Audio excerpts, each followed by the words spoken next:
Hi, I'm Jim, And I'm Kevin, and we are. the Signal Brothers. Hey, folks, welcome back to another edition of the Signal Brothers, bringing it to you live, not pre recorded, not pre edited, but on the fly, as we always do. Jim and I have been doing this for 6 months now, and it's interesting. We've covered a myriad of subjects over 6 months. And today, we're going to be talking about getting iced, right? Talking about illegal immigration. We'll talk about Alligator Alcatraz. Wow, that's a mouthful. I can't even say it.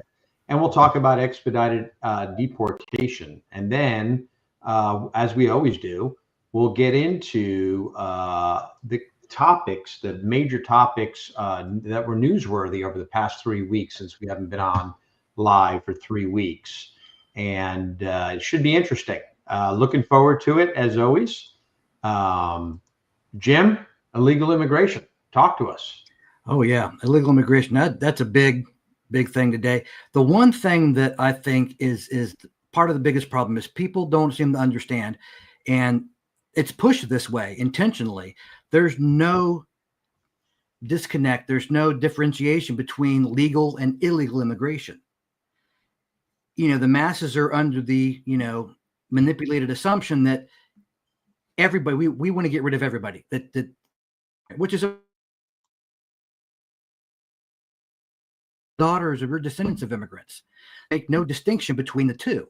And that's part of the big problem. So people, when they discuss it or when they think about it or react to it, they're reacting from a false position where we're not talking about getting rid of people that are just, immigrated here legally. We're talking about the masses that are coming in unchecked, and especially the criminal element, and that we want it taken care of. We just want our laws obeyed. And, people think that it applies to everyone that's an immigrant, and that's not the case. So that's the problem from the get-go, is they don't make that distinction.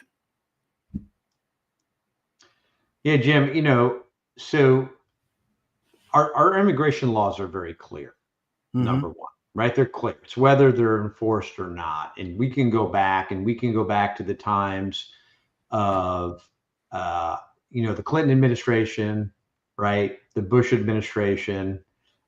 We can go back to the Obama administration. We can look at a lot of the different administrations and their level of enforcement. But there's one thing extremely clear and prevalent, right, is the lack of enforcement under the Biden administration. That is 100% clear as day, that there was zero enforcement under the Biden administration. They ignored it. They ignored the issue. They ignored the border, right? For almost the whole entire, until it got to election time, nobody on the Democratic side cared about talking about immigration, right? And then they started blaming, there was a lot of finger pointing. And here's what's happened is, since Trump's taken over, the numbers at the border have gone down dramatically, like 93% reduction, right? In the number of people at the border, which that's what we wanted, right? That's what we all wanted, right? Yes. Were we concerned about violent criminals, terrorists coming across the border? I think we're still worried about that, right? Even though the numbers have gone down, it doesn't stop people from crossing the border illegally. And there's a big focus on the southern border, but I would argue, Jim, that we don't pay enough attention to our northern border, right? So the people that really want to avoid detection, right, don't come through the southern border, right? The terrorists, right, the ones that are trying to do harm to the United States are coming through Maine, they're coming through Vermont, right? They're coming through in the woods across the border, right? Let's be honest. That's the truth. Yeah, I don't disagree with that. So, and I'll share with you, when, it was a tough decision when I voted about who I was going to vote for. I said, who's the worst of the two evils, right? I'm just giving Kevin's perspective on this, right? So I voted for Trump. I won't lie, I voted for Trump, right? But it was because, right, I darn sure didn't want the Harris administration, right? Because I think we just have more of what we've been having. However, I will say this. Going after the violent criminals, 100%. 100%. I love it, right? But these mass scoop up raids that have been going on, Jim, I got to tell you, I'm not okay with it. I'm really not okay. And, I pulled up some polls, and I'll give you a chance to retort, but I pulled up some polls about, how Americans feel about what's going on with immigration. And it's eye-opening. Mm-hmm. Well, when it comes to immigration enforcement, I mean, you pointed out the Biden administration, but I think we need to make clear this is not necessarily a party line thing, because who deported more immigrants more than any other president in history? Obama. So it's not that Biden was a Democrat. It's that it didn't matter what he was. His administration didn't do anything. No, they just failed to enforce the laws that are already on the books, right? So what's interesting is, and this poll, right? Wow, this is old. This is going back 2 months after Trump took office, but it said 1/3 of Americans wanted all illegal immigrants deported. 51% said some, and 16% said none. And out of those 51%, 97% of the people said, hey, those that have committed violent crimes, 100%. Now watch how the numbers drop. Committed nonviolent crimes, only 50%. Arrived in the country in the last 4 years, 44%. But when you get down to, it's illegal, I got it, but let's focus on, the violent ones and the ones that create problems. If they have a job, people said only 15%. Are parents of children born in the U.S., 14%. Came to the U.S. as children, 9%. And are married to a U.S. citizen, 5% said still deport, right? So you see the focus is on those that committed violent crimes. And I'm 100% behind that, Jim. But beyond that, I'm not okay. Well, I mean, there we agree. That should be the priority. But I mean, if you're in here illegally and they happen to come across you, okay, yeah, detain you. That's no problem either. But mass raids with like showing up at a Home Depot parking lot, that kind of thing. I don't know. I just think that they're waste of resources. 100%. Here's the problem is you do these mass raids, right? And what if you're a U.S. citizen getting caught up in this mass raid? I'm not talking about the ones protesting and the ones preventing. I'm talking about there you are of Hispanic descent, minding your own damn business, and you're a U.S. citizen. You're a U.S. citizen. Doesn't matter whether you're naturalized, you're a U.S. citizen, and you get swept up by ICE. I have a problem with that, Jim. I have a serious problem with that. Well, I have a story that actually kind of happened to me because, I was born in Germany. I was involved in an altercation 20 years ago, and there was a bunch of us that were down at the police station, and people that were with me and people that weren't. And they're processed. I'm sitting there, and it's like almost midnight, and everybody else has been processed, and I'm sitting in this area. It wasn't the holding cell, but the general area, and I'm the only one. And I went up to the desk. I said, what is the problem? I said, we have to have immigration come down here and interview you. I'm like, what? It's like, we have to have immigration enforcement come down and interview you because you weren't born in this country. I was like, wow. I mean, that really kind of surprised me. I'm a naturalized citizen, a driver's license, social security number I can whip out at any time. And yet they held me. I mean, nothing really happened. Once he come down and interviewed me, it was pretty obvious, I'm a U.S. citizen. But yeah, that does happen. But in all honesty, unfortunately, it's like not even talking about immigration, just the justice system. Every now and then you're going to jail an innocent person. It's unfortunate, but it does happen. And the greater numbers that you're doing, the greater the odds are that that's going to happen at some point. unfortunate, but it does take place. I've got no argument against that because it does happen. And again, it's unfortunate. It is unfortunate. And here's a guy. I mean, I got a list of people that have been recently detained in 2025. This guy was Wilmer Chavaria. He was a superintendent of schools in Winooski, Vermont, and a U.S. citizen. And he was detained by immigration officials and interrogated. Officials told him that he had no rights, disputed he was married, and challenged his employment as an educator in Vermont. Right? And after, they revoked his global entry status with no explanation, right? And he's also on the board of Los Alamos National Laboratory Foundation, right? So here's the issue I have.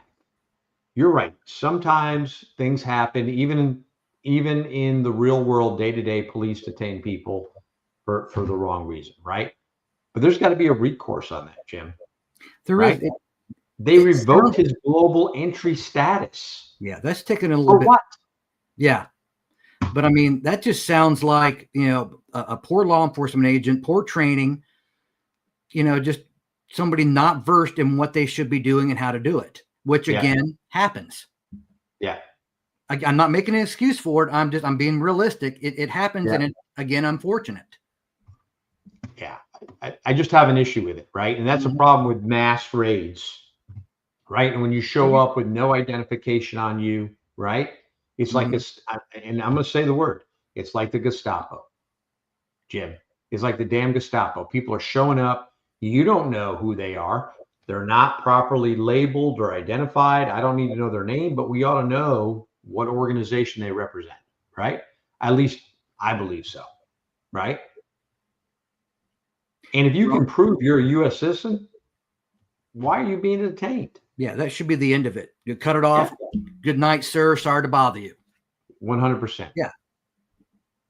Yeah. So I really, this is a pain point for me. Let's focus on the violent criminals. Now, how about, Jim, those that are married to military members that have been swept up in these raids with no explanation, right? I don't know, and I don't have that article open, but I looked at it a couple of weeks ago. This guy, him and his wife are moving on base, and when they went through the checkpoint, all of a sudden her ID was flagged, and she got scooped up and got detained. Come on, you're married to a U.S. citizen. Stop. And now, if you're a violent criminal, I got it.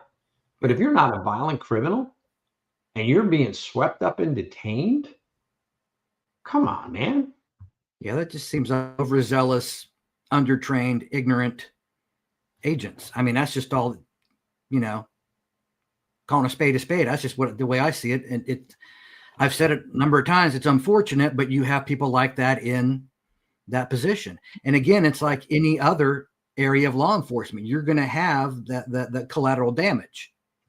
You don't want it, and you try to minimize it, and you try to correct it. You want to try to correct it when it happens, but it's going to happen. I mean, to me, that argument, it kind of equals out in every aspect. So it's an argument that's across the board, no matter what kind of law you're trying to enforce. It's also happening. It's not that it's happening here. It's just like happening here, like it's happening everywhere else. But something's got to be done. To be honest, if you just look at the numbers, and I hate to be this cold about it, but if you look at the numbers, in the number that we've stopped, the number that we've been detained that needed to be detained versus the number that have been detained that shouldn't have been, I hate to equate human life to numbers, but we're doing better than we are worse. We just need to polish up that part a lot. Here's the thing is, if we're learning from our mistakes and correcting them, right, I'm okay. But here it is, a Marine Corps veteran and his mother of two was released from ICE after being in detention for 2 months. 2 months. Yeah, that shouldn't have happened. So she was just given birth to her second child and was still breastfeeding when she was detained on 27 May. right? Yeah, that kind of thing. This is the issue I got. So this is the black eye, right, that we get, right? And so, my dad had a saying that he said, one screw up will kill 10 attaboys, right? Yeah, absolutely. That's actually because thank God for all the great good things we're doing. But then when we do stupid stuff, right, and give ourselves a black eye, that's ridiculous in my opinion. And the opponents of the process, they're going to latch on to that one or two bad things out of the 100 good things that were done, and they're going to tear you apart over it. 100%. So the problem that I have is I understand the percentages and what they say, Jim. My problem is due process. Okay, you get swept up. You are a U.S. citizen, or you're here legally, or you're married to a U.S. citizen and you're working through the process, right? What's the due process? Why was that Marine veteran's wife detained? Why did it take 2 months to release her? 2 months, right? That is ridiculous in my book. Mm-hmm. And I'm just telling you, I've gotten the argument with that. Out of control. This is violation. And I went and researched it. Where is this? Oh yeah. So Article S8, the aliens of the United States. So Article 1, Section 8, Clause 18, right, talks about how Congress has the power to make the laws, right?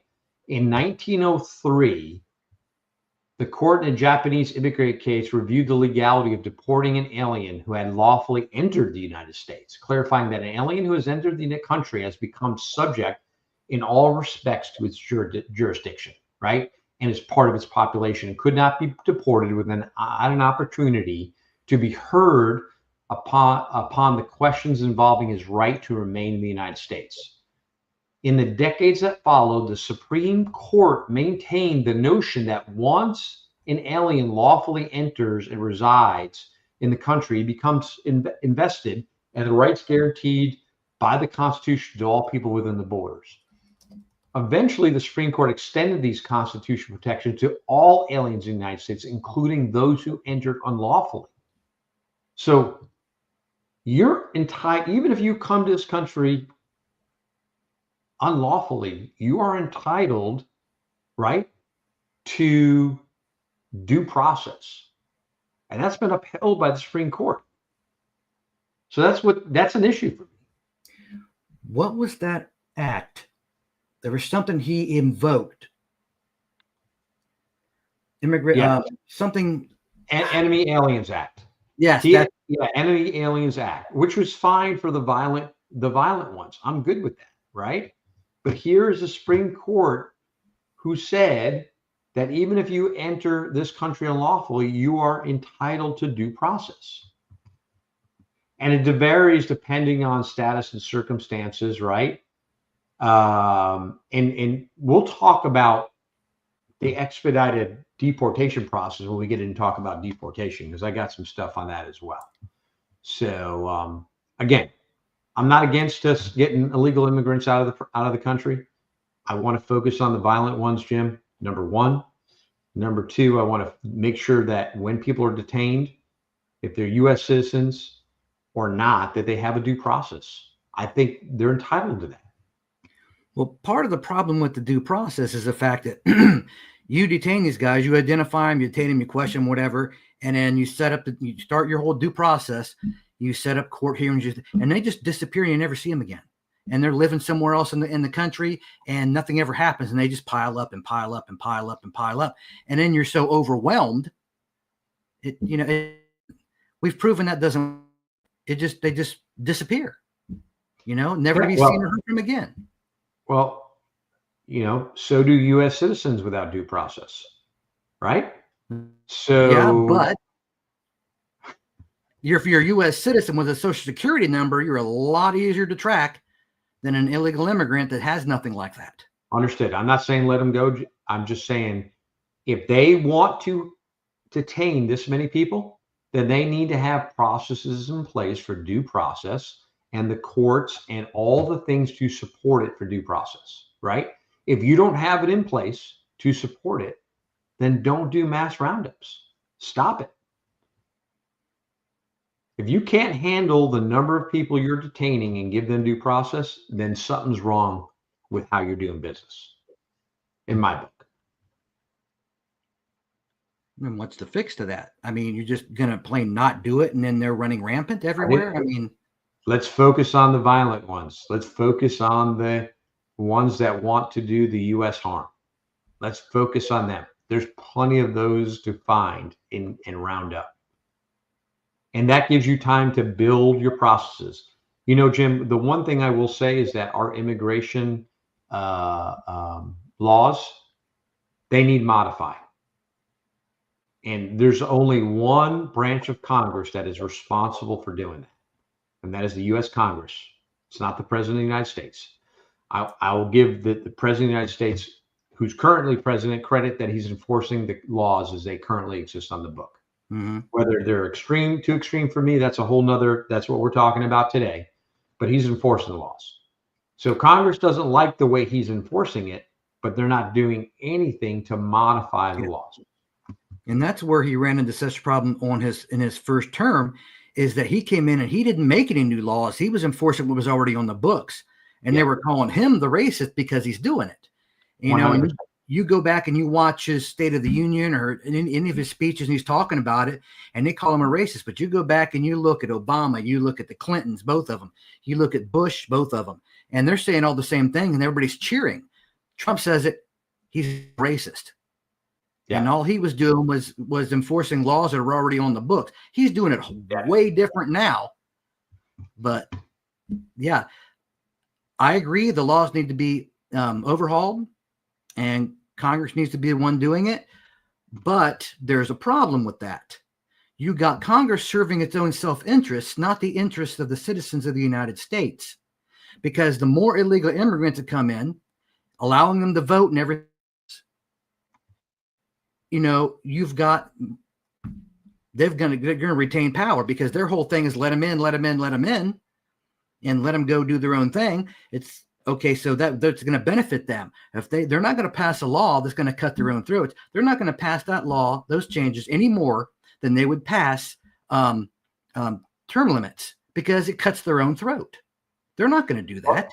Jim, I'm going to disagree with you on that. And the reason I'm going to disagree with you on it, that they may, so there are probably some extreme Democrats who believe that. But the reality is, if you look at the Democratic Party right now, it's in an identity crisis right now. It is an identity crisis. If you look at James Carville, he's talking about that the Democratic Party has got to find its way. And right now it is lost. They're lost. Right? Yeah. And if you look at Latinos, Asians, if you look at a lot of the demographics, a lot of them are moving away from the Democratic. Oh yeah. Party. A lot of them are moving away from the Democratic Party. Yeah, it doesn't mean they're jumping on the Republican bandwagon, because they're a little frazzled, as I am as a Republican, of what I see going on today, right? But they're making it very clear. They're moving away from the Democratic Party because the Democratic Party doesn't know what it stands for anymore. Mm-hmm. Well, the thing is, they're still the things that they are doing is still the same old stuff. They have not learned. Yeah. You know, they've not learned that this doesn't work. Let's try it again. Maybe it'll work this time. If I try it 100 times, it'll work once. That's all I need. Yeah. You know, and it's just the same as other things that they try. It's like they don't care that the truth comes out later. They just need it to work for the time being, right now. If we get caught later, that's fine. Because they've got what? Immunity. Yeah. I think Republicans are just as guilty. But I think we should jump over to the topic that drove this all, that you wanted to talk about, and that's Alligator Alcatraz. Alligator Alcatraz. Let's talk about Alligator Alcatraz. What's your thoughts on Alligator Alcatraz? I mean, that was an extreme solution, but it was a place that already existed. It was something that got set up in a record amount of time. I mean, it's almost comical in its significance, because I mean, detention center. We're going to put them all there. We're going to do with what. But then, there's so many proponents about it, and all the opponents to it, and what it means. And it's funny to hear the things that they're yelling about it. And it's like, this is inhumane. This is this. And it's like, well, to be honest, the conditions that they're living in, granted, no person should ever have to live in bad conditions, but a lot of them there's better conditions than what they came from. In many cases, there's been people in there that's been investigating it. I thought it was a joke at first. It's Alligator Alcatraz. I just thought it was funny. And then I heard, found out it was a real thing, and they got this all set up in record time, really. I don't have a problem with the centralized detention area, although I do have some misgivings when you think of concentration camps, when you think of just any type of detention. You got to detain them for the right reason. You got to give them, certain treatment. You got to, there's a humanity about it. And it's just, the stories I've seen of it are all over the map. It received its first detainees on July 3rd, I believe it was. And there've been people in there investigating it. They're talking about, how bad the conditions are. There's insects everywhere. There's, there's no access to medical care or drinking water. I mean, if all that's true, then that part needs to be fixed. But as far as having a centralized location, it's no different than a jail. Than a jail for convicted criminals. It's a detention center for, deportees. I mean, the conditions fixed if they're bad, but that I don't have a problem with it. Yeah, I mean, listen. So the fact that there is a prison named Alligator Alcatraz, where it's got a moat, where there are alligators surrounding it, so that if you try to break out, you're going to get tore up and eaten by alligator. None of that bothers me, right? Mm-hmm. That's just a ploy to me, right? That's just a little game, right, for show and tell.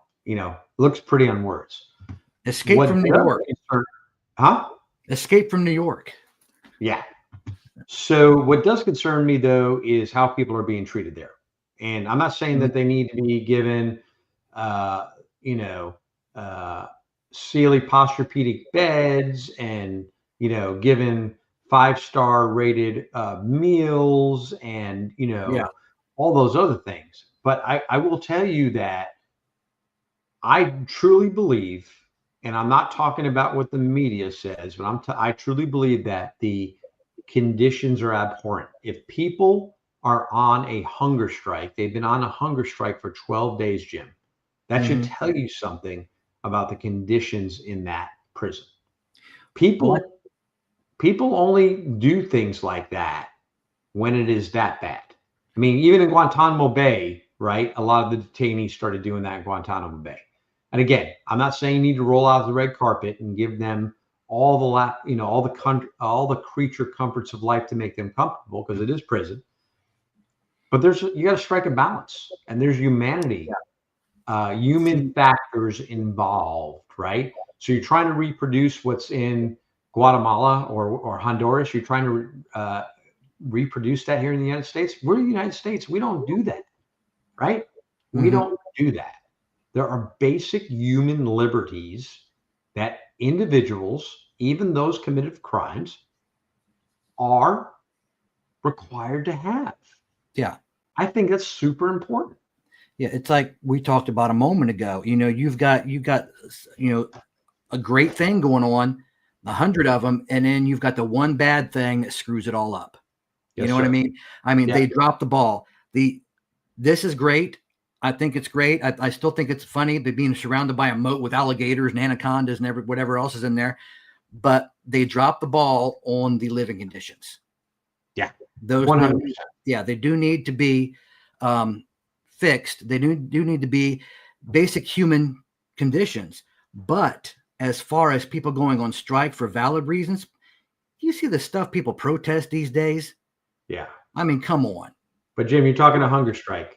Right? If you go 12 days without eating, come on. If I already don't have food, how do I go on a hunger strike? Yeah. It doesn't make sense. Yeah. So if they're not feeding them, then there's something wrong. Again, it doesn't have to be the best of food, Jim. Yeah. But if we're detaining you, we are the United States of America. We're the, God, Lady Liberty, right? When you come into New York Harbor, there she is. What does she represent? Freedom, right? She represents dignity, right? All the things that she represents is what I think of when I think of America. Yeah. I agree that if we take on the responsibility of detaining you, we take on the responsibility of feeding you, clothing you. Yes, absolutely. I don't disagree Taking with care of your basic medical needs, because I'm sure there are those that require medications, right? There are certain things that we should be providing folks, 100%. And it just, so obviously we're talking about Alligator Alcatraz, but there are detention centers across the United States where people are being detained, right? Oh, yeah. And what are those conditions? I don't think they're like Alligator Alcatraz, because I don't see hunger strikes going on in other of these prisons. But it comes back to the human, basic human liberties that a human should get and deserves. Yeah, I agree. Yeah. I Now, don't have to do that. the next subject is about expedited deportation. Now, here's the deal, man. I was really dead set against this, Jim, until I did a little research. Do you know when this started? In 1996. It was a law passed. It was part of the Illegal Immigration Reform and Immigrant Responsibility Act in 1996. Yeah, it's a Clinton law, if you will, Clinton era. Yes. And it was initially the application of expedited removal was limited to non-citizens who arrived at the port of entry, right? In 2002, the government expanded the reach of expedited removal to apply to non-citizens who entered by sea without inspection. 2 years later, expedited rules expanded to apply to those who crossed a land border without inspection, right? So this has been around for a minute. Yeah. So how does this play well with your due process? So the key is it narrows protections for people who indicate the only people that are exempt, right, are those who fear persecution back in the States. I mean, back in their country, their home country. Yeah. But that goes along with the fact that if you need asylum, which no problem with giving asylum, no problem with that at all. But you mention it when you're coming in, not 20 years later after you get caught. Yeah. Well, I'm looking at a chart of deportations pursuant to the orders of expedited removal from 1996 to 2024. Notice, I didn't talk about 2025 when Trump was president, right? When he became president in 2025. The peak was in 2013. 2013, there were almost 200,000 people deported for expedited removal. And in 2004, there were 193,000. And that goes back to my whole statement of Biden ignored the immigration laws his whole time until it was election time. And that's when he took it serious. Yeah. So it makes you think, right? We have a law in place for expedited removal. Yeah, I mean, he had everything he needed on the books, and they just didn't do anything. So it says here, expedited removal is only for applicable to people in those categories who either lack the proper entry documents or who seek or have sought entry through fraud or misrepresentation. That's who it applies to. I find it interesting that years ago, whenever, I can't remember how long ago it was now, that they decided they wanted to change the accepted terminology from illegal immigrant to undocumented immigrant. That phrase right there, undocumented, backs up the expedited deportation. 100%. It says it right here. Yeah, if you right? don't have proper documentation, if you're undocumented, you obviously don't have proper documentation. It says here, expedited removal is only applicable to those categories who either lack proper entry documents, undocumented immigrant, Bing, bing, right? bing. Or who have entered through fraud or misrepresentation, Mhm. right?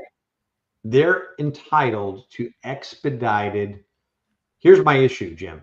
So I'm good with the expedited deportation, right? What I'm not okay with is you need to go back to the country from which you came. We're not sending you to Africa. We're not sending you to Honduras, Guatemala. Where are you from? You're from China? We're putting you on a plane back to China. You're from Russia? You're going back to Russia. You see what I'm saying? That's the issue I have, right? If you are here from another country and you don't fear persecution, you're not in that status, then go back to where you came from. That's the issue I have. The only issue I have. Well, the biggest part, I guess, in all of the immigration, the illegal immigration discussion is at what point are the numbers so great that it's a threat to the native population? This has happened before. You know, when the Europeans came over, what happened to the Native Americans? They lost their land. The Europeans took over. It became their country. This has happened before. There's precedent. At what point do we fear that? Because the people coming over, and this is another discussion for another time, but the people coming over are now becoming lawmakers. They're getting into government. They're getting into communities. They're having large communities with large numbers that have influence now. And they don't want to obey our laws. They don't want to integrate. No. So at what point do we consider this an actual threat, an actual invasion? Yeah. Agreed. Well, it's interesting, Jim. It's an interesting situation. As you said, you were born overseas, but you're born to a U.S. family, right? As I've said before, my wife is born and raised as a German citizen, right? Immigrated in America, was a green card holder for many years, and finally became a U.S. citizen. She's a dual citizen, as are my 3 sons, right?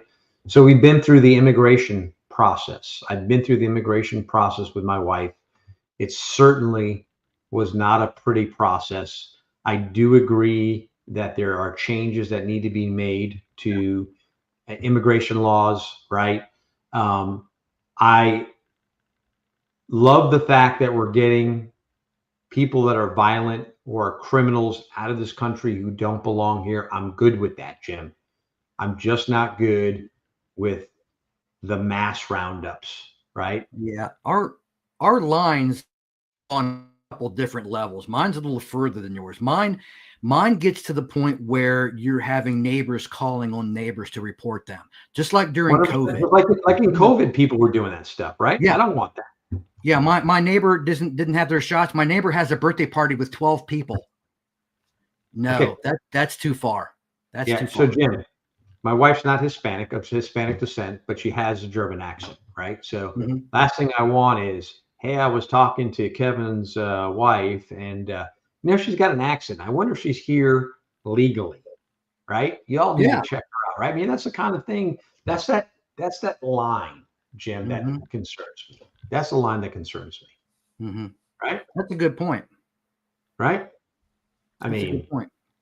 In the community I live in, there's a lot of Muslim families that are moving in, right? A lot of Muslim families, and I have no issue with the Muslim families that are moving in. You know, God bless them. But you know, you see women walking around, their heads covered. Some women in burqas, right? That's their religion. That's their thing. That's what makes this country great, is the ability to exercise your religion or your beliefs, right? First Amendment. But we shouldn't be wondering, wow, are they here legally? Right? Obviously, they must be here legally, because they wouldn't be standing out and following their religious norms. But you see the point I'm getting at, right? Yeah, I'm just concerned, right? the big thing that I have is, everybody's okay with other people's cultures. Everybody's okay with their countries and they're doing their things. But we, for some reason, are evil because we want to secure the borders of ours. Yeah. And if you think the things that we do here, I've used this example before. When my wife and I went to Argentina last year, I had to show them, before they would let me in the country, we had to show them proof by our plane tickets and our hotel reservations that we were leaving their country at some point. Absolutely. Before they let us in. That was a Yeah. requirement. We looked it up before we went, and that is an absolute requirement. And I've got no problem with that. Yeah. But for some reason, we're just, jerks because we want, and we send tax dollars overseas, what doesn't get circled back to our politicians, to help them secure their lands. But we're evil for trying to secure ours. I don't understand that logic. I agree with you. So Jim, let's, we've been going for 40 minutes on the subject, and I think we could go another 2 hours on the subject, but there are a lot of newsworthy events that have happened in the past 3 weeks since you and I did the last podcast. And the first one I think we ought to cover are some of the famous people who passed away in the past 3 weeks, Jim. Yeah. I need somebody to explain to me how I'm supposed to live the rest of my life without Ozzy. That was something, right? Mm-hmm. But he wasn't the only significant. How about it started off, right? Where did it start for the news? It started off with Malcolm Jamal Warner, right? Yeah. Swimming, right, in the Caribbean Sea. He gets caught up in a rip current and dies, right? Drowns. What was he, 54? 54 years old. Yeah. Right? I'm older than him. I'm 5 years older than him, Jim. Yeah. Just shows you how precious life is, right? And how quick things can change in a minute. How many times you've been on vacation with your family and the same thing could have happened? You just don't know. Then, how, and then Ozzy Osbourne passing, and then he just did a concert a couple weeks ago. Oh, he knew he was gone. He knew he was gone. He knew it. And then how about Hulk Hogan? Yeah. It's just, and what that Chuck Mangione, right? And what's his name? The guitarist for Golden Earring. There was a slew of them. It's crazy. It was, what it makes you realize, Jim, I think at our age, it makes you realize that some of the heroes that we grew up, right? It makes it I think it makes us a little closer to knocking on that door, right? Like, could be you, could be me tomorrow. Not hoping that, right? Don't get me wrong, but right? If you think, Ozzy was what, 76? Yeah. Hulk Hogan was 71, right? Jamal was 54, right? Just shows you. Who else? We also lost Connie Francis. I remember listening to her when I was a kid. Yeah. Yeah, several of them. Good. Celebrity Chef. What's her name? Ann something. Celebrity Chef. Yeah. She. There was a lot of them. I stopped writing them down. There just started to be too many of them. Yeah, I ended up going to a page, and I'm just covering in July how many of them passed away in July is just astounding, right? How about, Jim, the Sydney Sweeney Jeans Act? Yes, that one to me. Oh, it just hit a chord. It literally, I can't think of an event that just messes up the Democrats' inclusivity policies any better than this. They're all about inclusivity and diversity and everything else, unless it comes to a straight white person. So this girl gets a job because that's what she does. She's an actress and model and whatever else. She gets a jeans ad from American Eagle. She's on an ad laying there, and they say she's got great jeans. Well, of course, they took that to say that's a double entendre. They mean jeans. She's white, so this bad jeans. I've even people say this is a dangerous shift to whiteness. I'm like, okay, so what happened to the diversity? What happened to the inclusiveness? What happened? It literally just speaks volumes to how racist that is. Inclusivity is just another form of racism, unless they're going to include everybody, which they obviously do not. you know? So I saw the uproar on the news, Jim, and I didn't watch the actual video until you and I had planned to talk about this ad. And when I watched the ad, I can see the play, right? But I think the hype was a little too much for me, right? Yeah. I think it Well, was a little too hype. It was a little too much. well, the genes thing is, I took it as, she has great genes. In other words, she's a nice looking, shapely young woman. I didn't take it as she's white. Yeah. So she's got great genes. I didn't take it as that, but of course, everybody else did. And then they discovered that she happens to be a registered Republican. Well, then, everything, now she's just plain evil, and it's just, for somebody that preaches acceptance and tolerance and love as much as I've never seen more hate come from a group of people in my life. They contradict themselves with every statement, but yet they're the good guys and we're evil. I don't get that. And I've said it before and I'll say it again. Nobody screams racism louder than a racist. And you will never fix racism with more racism. Never.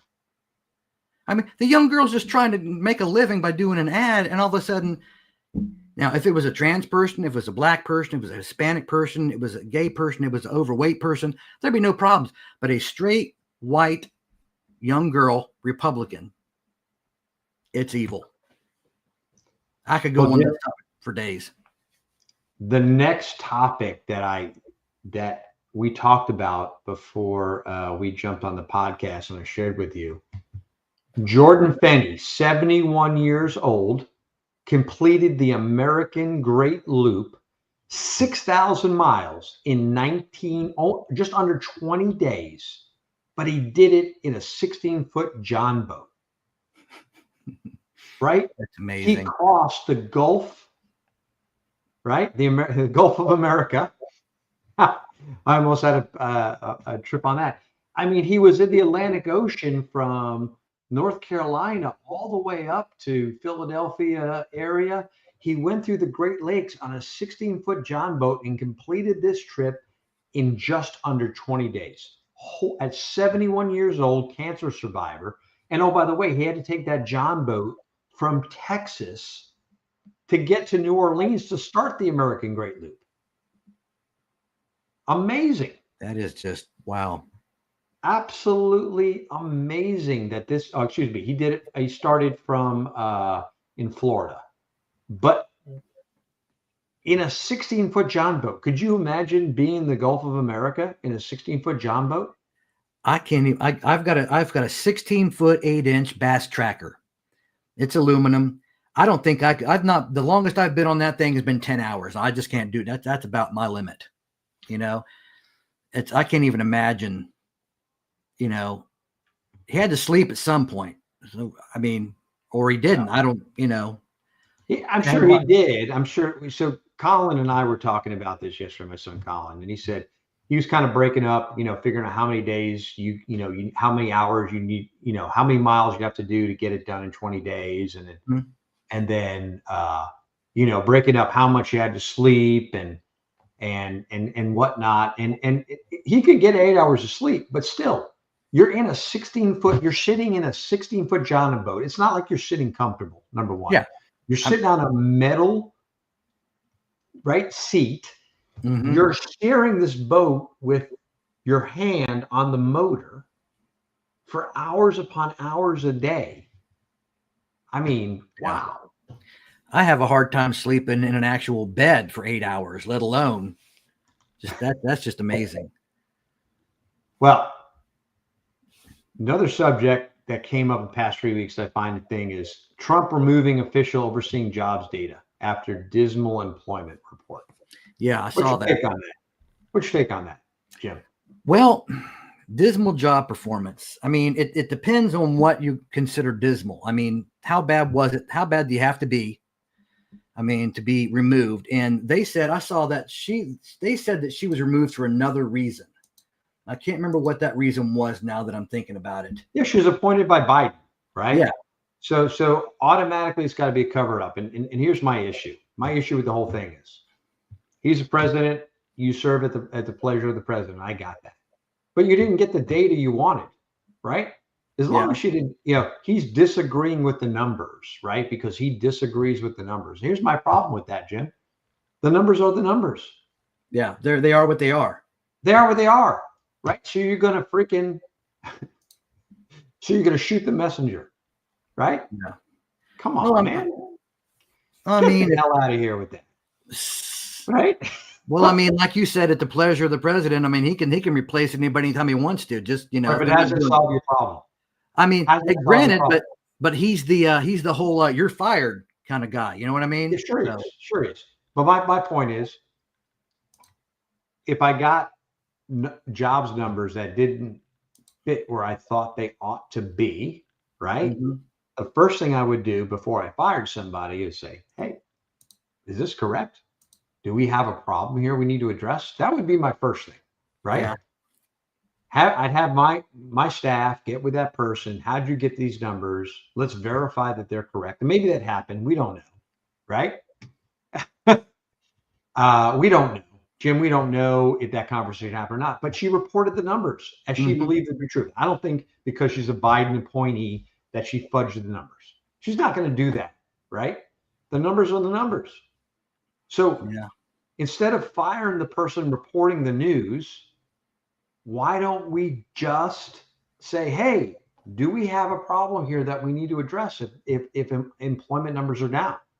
And I agree with you, Derek. It takes serious courage and dedication to do the right thing, especially under this administration, right? I agree. So I just thought it was, first thing I said to myself is, why the heck are we getting rid of the person reporting the news? Well, do we know even if they've already had that conversation in months past? We don't know. But let's be honest. We're talking about the same guy who disagrees with the interest rates haven't been cut, right? And telling the board, right, to declare mutiny on the Fed chair, right, and reduce rates. So, on that topic, she resigned. The Fed governor, Kugler, she resigned over all that. She just, because he was pushing to get lower interest rates, and she's gone. I think that board needs to be independent. I think there's value in keeping it independent, right? And is there really independence today? Who really knows, Jim, right? I mean, judges are supposed to be independent, policemen are supposed to be independent, everybody's supposed to be independent, but everybody has their biases. We all know that, right? So, but really, to fire the person reporting the news, give me a break. No, used to be worse than that. They used to put him to death, and that didn't happen. So how about the incidents in Montana and New York? Yeah, the mass shootings, very concerning that people are residing to gun violence. And you and I have talked about the Second Amendment as one of our podcasts, Jim. And I still believe in the Second Amendment. Yeah. Right. But people that are doing these crazy things, right? It is absolutely insane. Right. And he got off, the guy in New York got on the wrong elevator. He was going after the NFL. Right. He was really gunning for the NFL offices and ended up in some other office because he got on the wrong elevator. Very, very scary. And then the Montana, the guy is still at large. Right. Yeah. Well, thanks, Derek. Great conversation, gentlemen. To add to that, the whole Second Amendment thing and the gun violence, there was also a mass stabbing at a Walmart in Michigan. That's not even a gun. That gun's just a tool. And here we go. A Marine, right? A former Marine with a gun held him at gunpoint. Yes. In the parking lot till the police got there. Absolutely. There's a positive instance of where, right? We've talked about you and I both being concealed carry holders, right?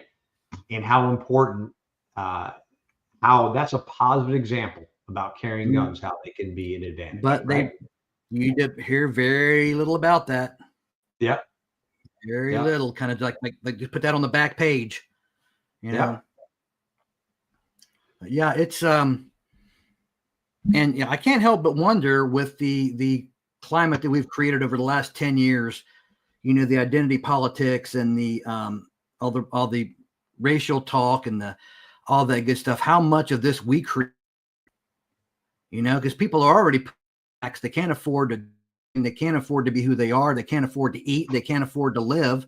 You know, you're already stressed day to day anyway. And then how much does it take to push you over the limit? You know, it's just, How about Idaho about pleading guilty to those murders? Coburn. oh, I didn't read about that one. Yeah, he pled guilty to avoid the death penalty. Wow. Right? And gave none of the families any feedback as to why. Can't understand it.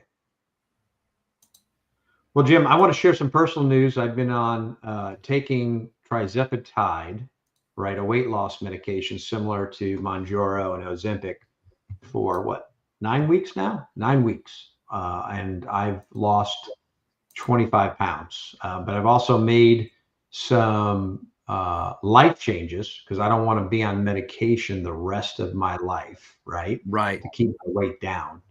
But let me tell you, I haven't been under 200 pounds since 2014.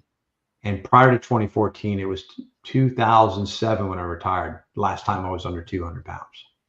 So Wow. it's a good feeling. I'm Awesome. shooting to drop 18 more pounds and get myself off this medication by Christmas time and stay off of it. So I would have never ever taken the medication because I just was against taking a shot, right, to do it. And a friend of mine who will remain nameless, but a guy I know quite well, I helped him with his VA disability rating, and he turned around, did me a favor, said, "Hey, look at me. I lost 40 pounds." Right? And he looked good. He said, "I did it taking the medication." So it's a good feeling. It's Awesome. not for everybody, right? It's an individual choice. I'm not promoting to jump on the shot for anybody. If you're not going to change your lifestyle and you're not going to make changes and, you know, eating healthy, eating smaller portions, eating slower, working out, then it's probably not for you because you know you'll get on it, you'll lose the weight, you're right back on it. Right. That's the key. You've got to change your lifestyle as well. That's a help. That's not the pure solution. That's not the whole entire solution. Yeah. It is. It is. But it's a good feeling. It's a good feeling to get on the scale and smile. Let me tell you, I haven't smiled in a long time about the scale. It's been an ugly fight back and forth. And so I'm so glad that I'm at the point I'm at. And the true test is going to be when I come off the medication, keeping the weight off. Yeah. God, I haven't been under 200 pounds, I think, this century. Usually when I get on the scale, somebody else smiles. But yeah, that's awesome. That's awesome. Awesome. Well, Jim, anything else we want to cover this evening? No.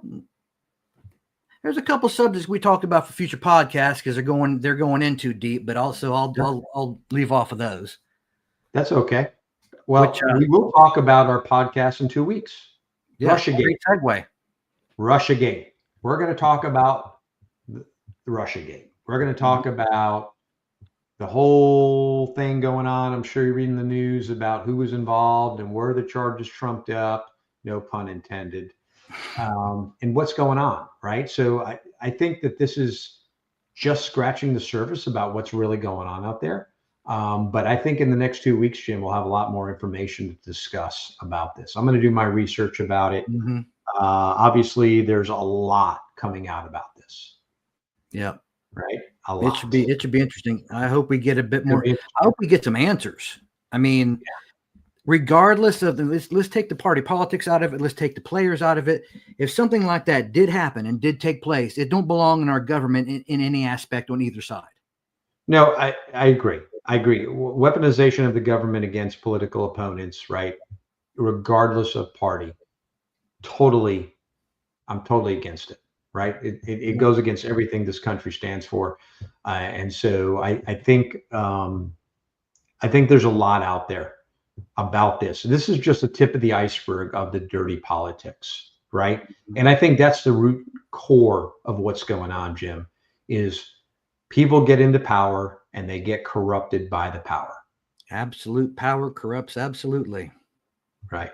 So and I forget he was a senator in North Carolina, and I forget his name, and he was running for president. There was this whole affair thing that came up, and he dropped out of the race. And he said, the one key thing he said, he goes, I lost my way when I stopped wanting to serve and I started focusing on how I could be served. Mm-hmm. Right? Right. That's that mindset. What I was alluding to earlier is there's so many in Congress now that are not out to serve us. They're out to serve themselves. Yeah. There's quite a few on both sides of the aisle. Yeah. Yes, sir. All right. Well, I'm looking forward, Jim. 2 weeks from now. Yep. Russiagate. That's the name of the podcast. We'll just call it what it is, Russiagate, and it'll be what it is. Sounds good. All right. Well, I'm Kevin. And I'm Jim. And we are the Signal Brothers. Have a good one, folks. Thanks for watching. Good night, folks. Thank you.